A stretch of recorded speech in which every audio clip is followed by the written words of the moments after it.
끝마무리를 서두른 것 같다. 끝이 좀 엉성하다라는 것이었습니다. 아마 요즘도 그렇게 생각하는 사람들이 있을지 모릅니다마는 왜 끝마무리가 엉성하냐? 숙제를 마치는 사람이 다 끝나갈 때 서두르는 것과 같습니다. 결론은 이미 났는데 빨리 끝내고 집에 가자. 이런 마음이 있으면 끝마무리가 좀 엉성할 수 있지요. 같은 이유는 아니겠지만 마가복음도 그런 면이 있습니다. 마가복음의 시작은 예수님의 공생애의 시작에 대해서 얼마나 자세하게 다루고 있는지 모릅니다. 하지만 예수님이 부활하신 다음에는 엉성하다라는 말을 우리가 쓸 수 있을지 모르겠고 또 부실이란 말을 쓸 수 있을지 모르겠지만 아쉽다고 말할 수밖에 없습니다. 마치 천국을 갔다 온 사람이 있는데 몇 마디 말을 하지 않는다면 얼마나 궁금한 게 많겠습니까? 마찬가지로 부활하신 예수님에 대해서도 우리가 알고 싶은 것이 많습니다.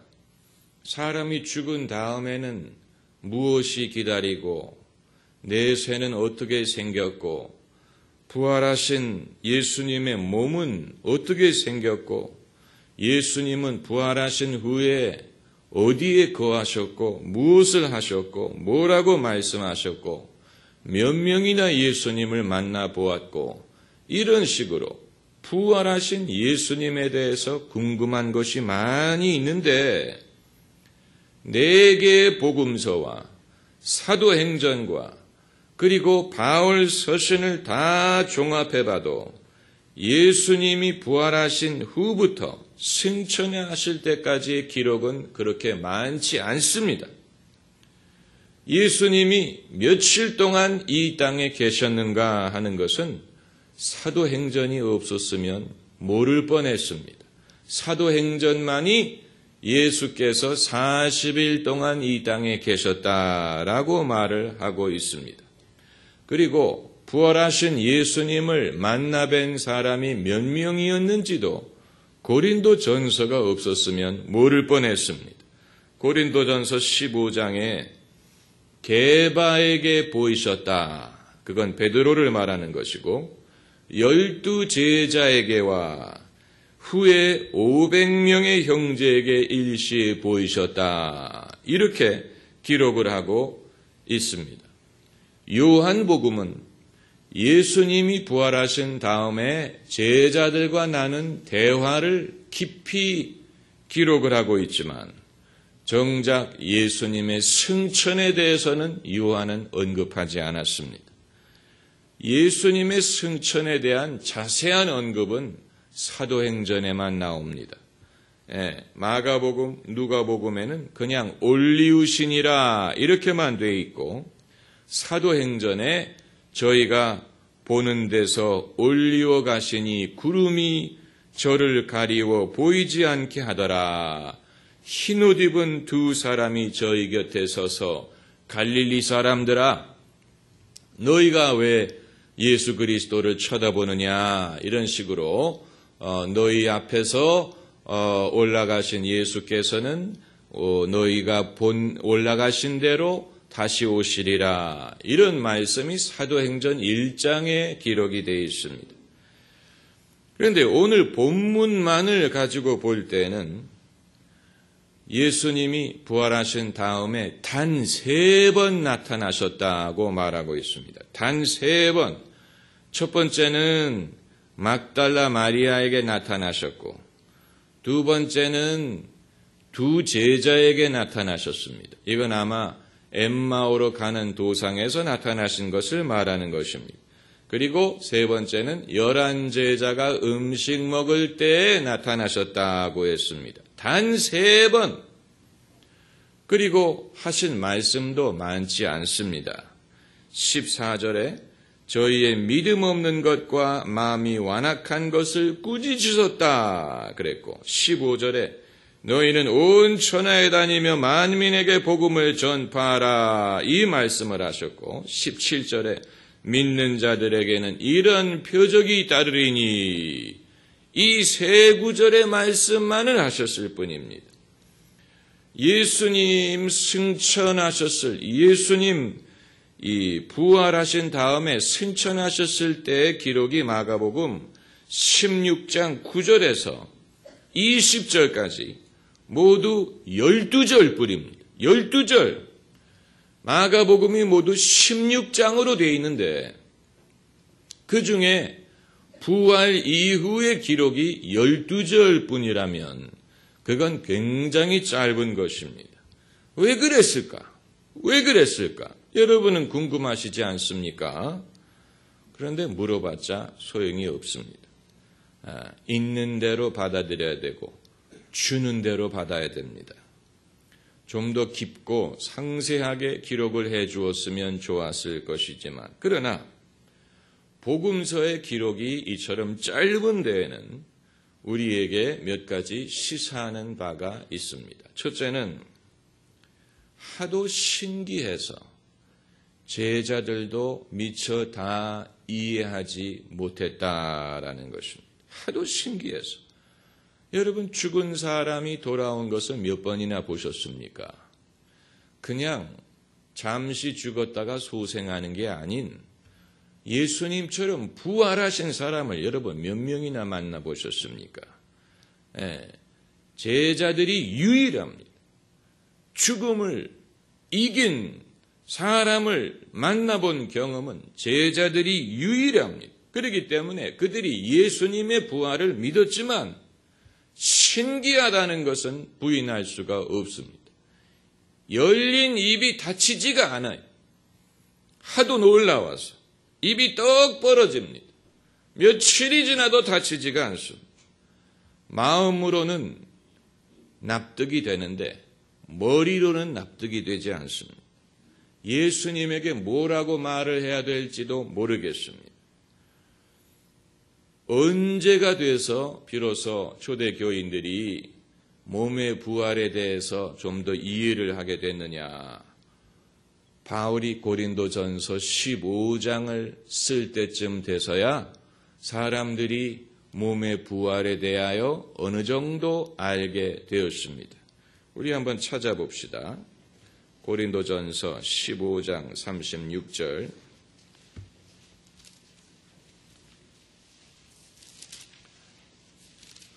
고린도전서 15장 36절. 35절부터죠. 누가 묻기를 죽은 자들이 어떻게 다시 살며 어떠한 몸으로 오느냐 하리니 어리석은 자여 너희 뿌리는 씨가 죽지 않으면 살아나지 못하겠고. 사도 바울의 특징은 문장이 길고 본론으로 들어가지 않고 여러 가지 논리를 펴옵니다. 그래서 사도 바울의 글은 한참 읽어야 본론이 나오고 본론이 나올 때쯤 되면 왜 그 말을 하는지 잊어버립니다. 왜 그 말을 하는지 잊어버립니다. 사도 바울의 그 글의 특징이 그렇습니다. 한참 다른 얘기하다가 본론으로 돌아오기 때문에 그때쯤 되면 사도 바울이 왜 이 말을 시작했는지 잘 기억이 나지 않아요. 그렇기 때문에 바울 서신을 공부하려면 기억력이 좋아야 됩니다. 그런데 이제 이 42절에 가서야 이 몸의 부활에 대한 구체적인 언급이 나옵니다. 죽은 자의 부활도 이와 같으니 썩을 것으로 심고 썩지 아니할 것으로 다시 살며. 다시 말하면 예수님이 부활하신 이후의 몸은 어떤 몸이었느냐 하면은 썩지 않는 몸이었어요. 욕된 것으로 심고 영광스러운 것으로 다시 살며. 예수님의 몸은 영광스러운 몸으로 부활했습니다. 약한 것으로 심고 강한 것으로 다시 살며 육의 몸으로 심고 신령한 몸으로 다시 사니 육의 몸이 있은즉 또 신령한 몸이 있느니라. 예수님의 몸은 이와 같이 이 썩지 아니할 몸, 영광스러운 몸, 강한 몸, 신령한 몸으로 부활하셨다.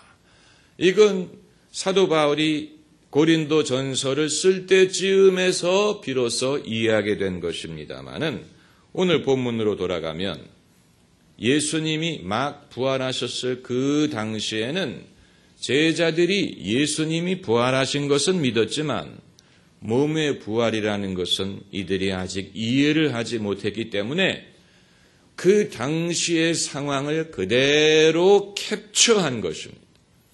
요즘에 스마트폰이 화면을 캡처하는 기능이 있어서 화면상에 글씨든 그림을 그대로 사진으로 찍을 수가 있는 것처럼 마가복음도 예수님이 부활하셨을 때 그때의 정황과 제자들의 반응과 그들의 느낌을 그대로 캡처한 것이기 때문에 이들이 신기함 가운데서 할 수 있는 말은 별로 없었어요.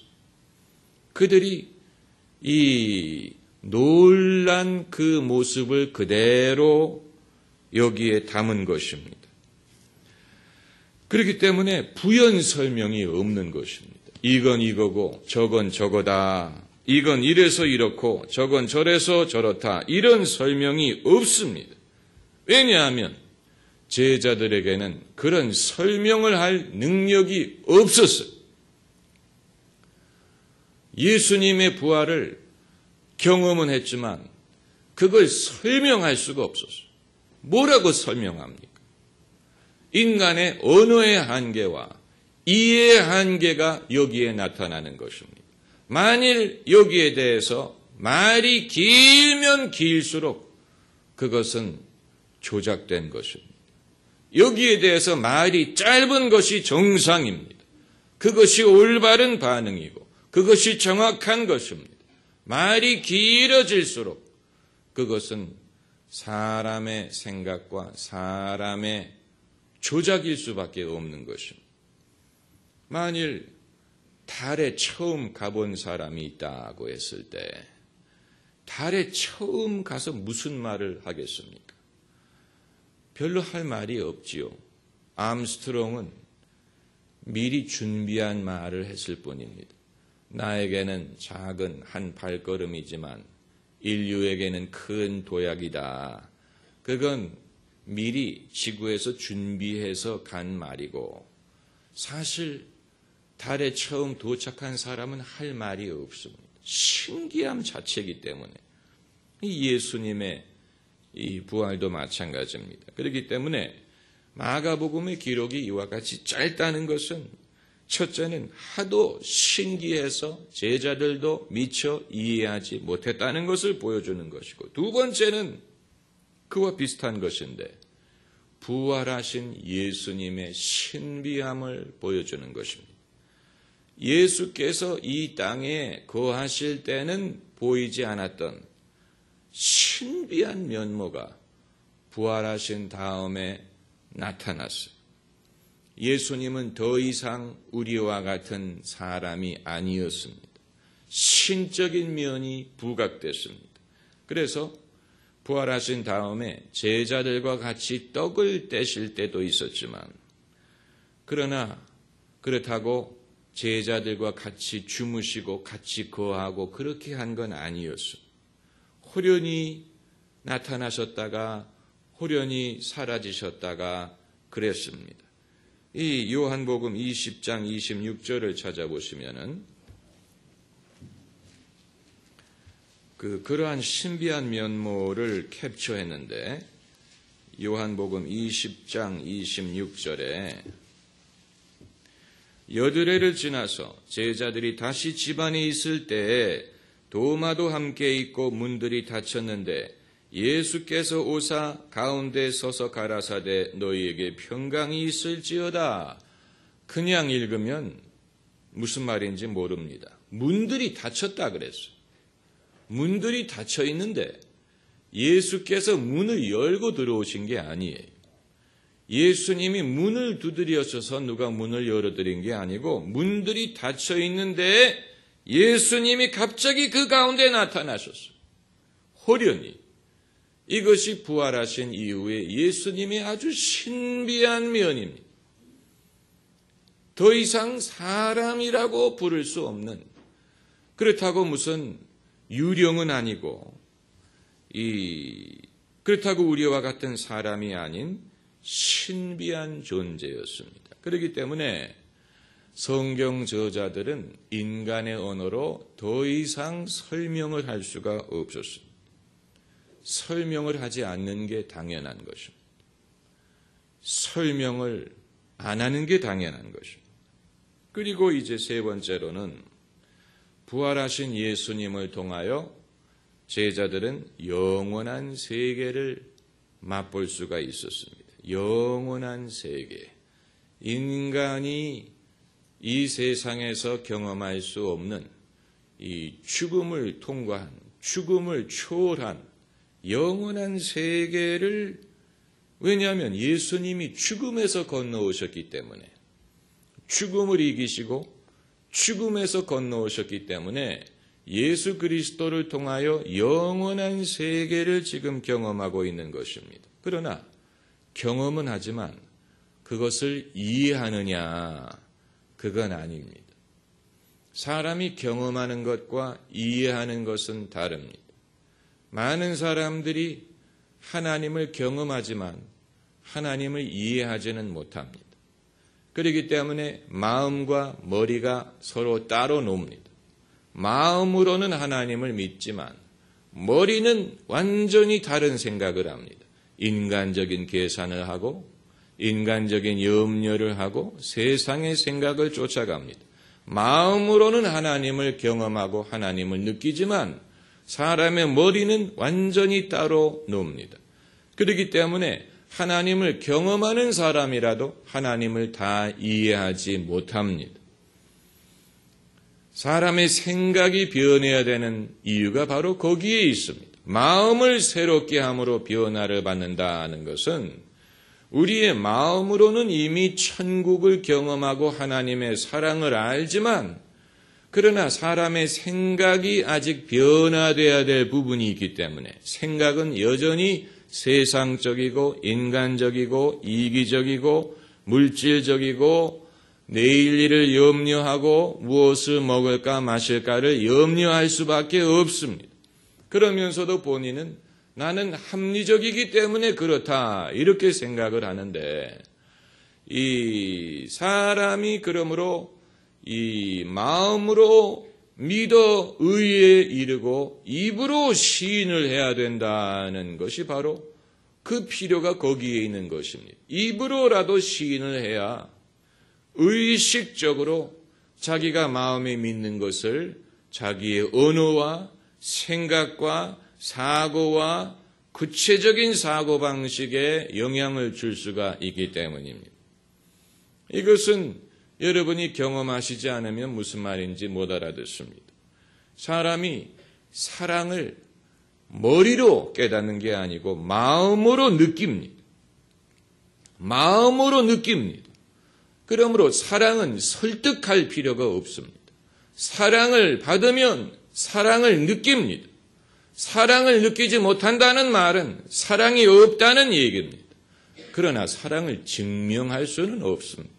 그건 증명할 대상이 아니고 느낄 것이기 때문에, 마찬가지로 하나님에 대한 것도 우리가 머리로 이해하기 이전에 먼저 마음으로 느끼는 것입니다. 하나님의 임재를 느끼고 하나님의 평강을 느끼고 하나님의 사랑을 느끼고 함께 하시는 것을 느끼고 뭔가 하나님의 지혜와 능력과 선하심과 인자하심과 하나님의 이 섭리, 나의 삶이 하나님 안에 있다면 안전하다라는 것을 본능적으로 느끼지만 그것을 말로 설명하라고 하면 설명할 것이 별로 없습니다. 뭐라고 설명합니까? 우리가 은혜를 받았다라고 말할 때 설교를 듣고 은혜를 받든 예배를 드리다가 은혜를 받고 기도하다가 은혜를 받든 간에 은혜를 받은 것은 분명한데 당신이 받은 은혜를 설명하라라고 말하면 말할 게 별로 없어요. 한두 마디밖에는 할 말이 없어요. 마음이 편하더라. 마음이 위로가 되더라. 감동이 되더라. 그 이후에 무슨 말을 합니까? 이건 말하기는 어렵지만 그러나 적어도 경험한 사람에게는 그것으로 족하다는 것입니다. 할렐루야. It's sufficient for me. 나에게는 족하다. 당신에게 내가 설득할 수는 없지만 내게는 족하다. 내게는 충분히 믿을 만한 이유가 된다. 내게는 충분히 믿을 만한 증거가 된다. 이게 신앙의 신비함이에요. 신앙의 신비함. 사도 바울이 세 번째 하늘에 들려 올라갔다고 했습니다. 아주 신비한 경험을 했습니다. 그런데 정작 거기서 그가 보고 들은 것에 대해서는 말하지 않았어요. 참 아쉬운 것입니다. 도대체 세 번째 하늘에 들려 올라가는 사람이 몇 명이나 있겠습니까? 그러나 사도 바울은 말할 수 없는 것을 들었다라고 했을 뿐 거기서 경험한 것을 말하지 않았습니다. 일부러 말하지 않은 것인지 하나님이 허락하지 않은 것인지 알 수 없지만 소위 입신을 했다든가 천국을 보았다고 말하는 사람들이 이런저런 말을 많이 늘어놓는 것은 오히려 이상한 것입니다.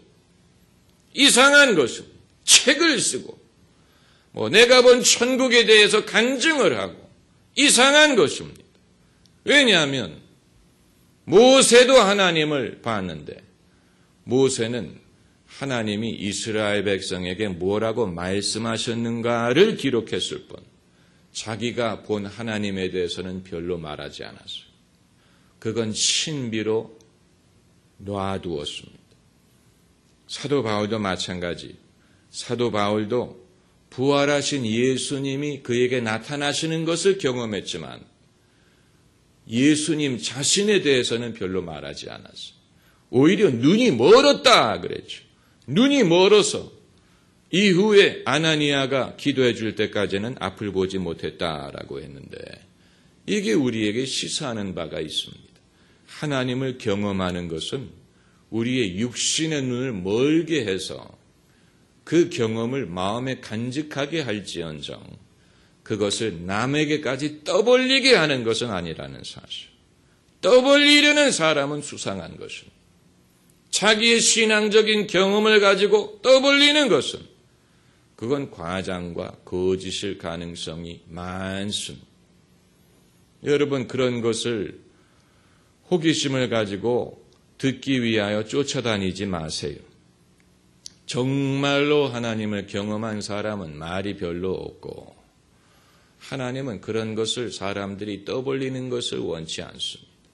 사람의 말로 할 수가 없습니다.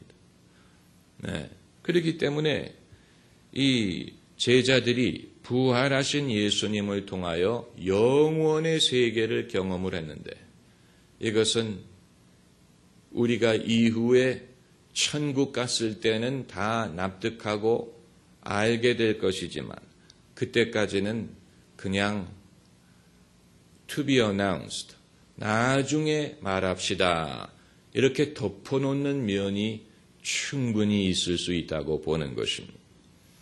그런데 이런 모든 기록이 이 예수님 부활하신 이후의 기록이 이렇게 짧음에도 불구하고 제자들은 뭐라고 믿었냐면 여기에 기록된 내용으로 충분하다고 보았습니다.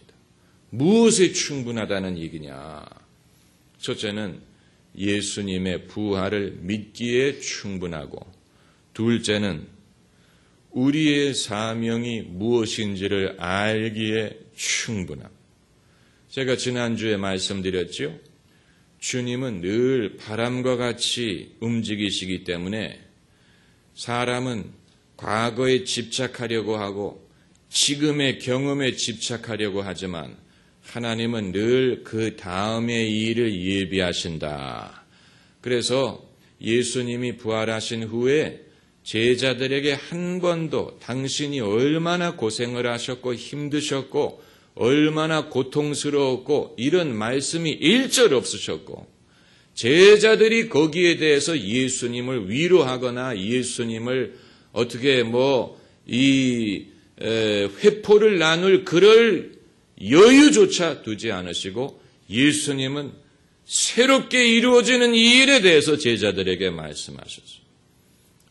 여성들은 예수님의 몸에 향유를 바르려고 무덤에 갔지만 예수님은 향유 바르는 것을 원치 않으셨고 필요하지 않으셨고 이미 부활하셨고 내가 먼저 갈릴리에 가서 제자들 기다릴 것이다 라고 말씀하셨습니다. 마찬가지로 당신의 부활에 대해서도 이 봐봐 이게 부활한 몸이야. 사람이 부활하면 이렇게 돼. 너 한번 만져봐. 이런 식으로 예수님은 현재를 만끽하려고 하시지 않고 이제 사도들의 사명이 무엇인가에 대해서 말씀하고자 하신 것입니다. 그래서 오늘 본문을 보면 예수님이 15절에 또 가라사대 너희는 온 천하에 다니며 만민에게 복음을 전파하라. 예수님이 부활하신 지 며칠도 안 되는데 벌써 이제 제자들이 나아갈 길에 대해서 제시를 하고 계시는 것입니다. 이것이 복음의 특징입니다. 복음은 늘 하나님 나라의 결국을 향해서 나아가는 이 추진력, 사람을 움직이게 하는 능력, 사람으로 하여금 일하게 하는 힘, 이것이 빠져 있다면 그것은 복음이 아니에요. 예수님은 그러므로 이 제자들에게 이런 모든 예수님이 붙잡히시고 순환을 당하시고 죽으시고 거기에 대한 충격이 미처 가시지도 않았는데 제자들에게 온 천하에 다니며 만민에게 복음을 전파하라. 위대한 복음의 사명을 그들에게 제시하십니다. 왜 그렇습니까? 이런 목적을 위하여 제자들을 애초부터 부르셨기 때문입니다. 너희는 나를 따라오너라. 내가 너희로 사람 낚는 어부가 되게 하리라. 애초부터 이런 목적으로 제자들을 부르셨기 때문에 예수님은 부활하신 다음에 이제 제자들이 나가서 온 천하의 만민에게 복음을 전할 때가 왔다고 말씀하신 것입니다. 이제 비로소 제자들이 그 부르심의 사명을 이룰 때가 왔어. 그래서 믿고 세례를 받는 사람은 구원을 얻을 것이요 믿지 않는 사람은 정죄를 받으리라. 정죄라는 말은 죄를 단죄한다는 뜻입니다. 이 말은 죄값을 받는다라는 뜻입니다. 죄에 대한 심판을 받는다는 뜻입니다. 그 결과는 하나님에게 달려 있습니다. 죄에 대한 단죄의 결과는 하나님이 하십니다. 다만 상당히 두려운 일이 될 것이지요. 여기에 믿지 않는 사람은 지옥에 갈 것이다 라고 말씀하지 않았어요. 예수님이 말씀하지 않은 것을 사람이 말하려고 하면 안 돼. 예수님이 믿지 않는 사람은 정죄를 받으리라고 했지 믿지 않는 사람은 지옥에 가리라고 하지 않았어요. 지옥에 가느냐 안 가느냐 하는 것은 그 정죄의 결과에 따른 것입니다. 재판을 받았을 때 무죄가 될 수도 있고 유죄가 될 수도 있고 무죄면 풀려나고 유죄면 감옥을 가야 되는 것처럼 정죄를 받아서 그 결과로 벌을 받을 수도 있고 아니면 의롭다 인정을 받을 수도 있겠죠. 그건 하나님에게 달려있는 것입니다. 다만 그것은 정죄를 받는 모든 사람에게는 굉장히 두려운 경험이 될 것입니다. 그것만은 분명합니다. 하지만 결과는 하나님만이 아십니다. 예수님은 그 결과까지 미리 말씀하지 않았어요. 믿지 않는 자는 지옥에 가리라 하고 결과까지 미리 말씀하신 게 아니고 정죄를 받으리라. 정죄를 받으리라. 그게 성경적인 표현입니다. 그렇기 때문에 우리도 성경적으로 말해 섣불리 안 믿으면 지옥 간다 이렇게 하기 때문에 그걸 듣는 사람들이 그 말이 믿음을 불러일으켜 아니고 반발을 불러일으켜. 반발을 불러일으켜. 믿음을 불러일으키는 게 아니고.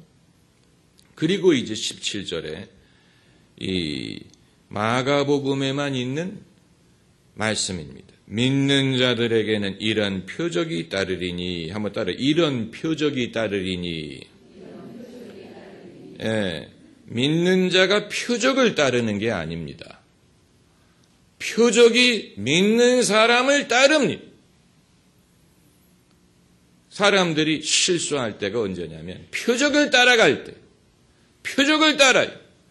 그러나 믿는 사람이 표적을 따르는 게 아니고 표적이 믿는 사람을 따르게 되어 있습니다. 믿으면 표적이 따라옵니다. 표적이 따라올 것을 기대해야 됩니다. 그러나 내가 표적을 따라갈 필요는 없어.